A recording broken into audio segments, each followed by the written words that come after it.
তো বন্ধুরা, তুমি তোমার নাম কিভাবে নিজের ডিসপ্লে স্ক্রিনে সেট করবা অথবা তোমার প্রিয়জনের নাম কিভাবে তোমার ডিসপ্লে স্ক্রিনে সেট করবা, সেই প্রক্রিয়াটি আজকে দেখাবো এই ভিডিওর মাধ্যমে।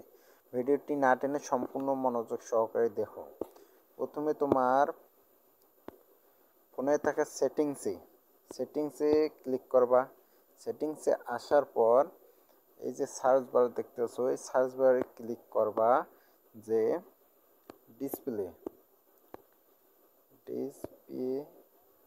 এল এ ওয়াই ডিসপ্লে ক্লিক করার পর এই যে দেখতে পাচ্ছ লগ স্ক্রিন ডিসপ্লে, এই যে লগ স্ক্রিন ডিসপ্লে, এইখানে একটা ট্যাপ করবা।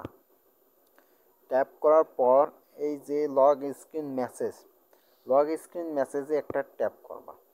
এখানে ট্যাপ করার পর এখানে তোমার নিজের নাম লিখতে পারো, তুমি নিজের নাম লিখবা অথবা তোমার প্রিয়জনের নাম লিখবা।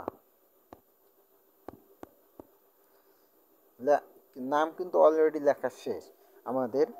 এখন সেভ অপশানে ক্লিক করব। সেভে ক্লিক করার পর কিন্তু আমার এই নামটি সেভ হয়ে যাবে লগ স্ক্রিনে। এই সেভ।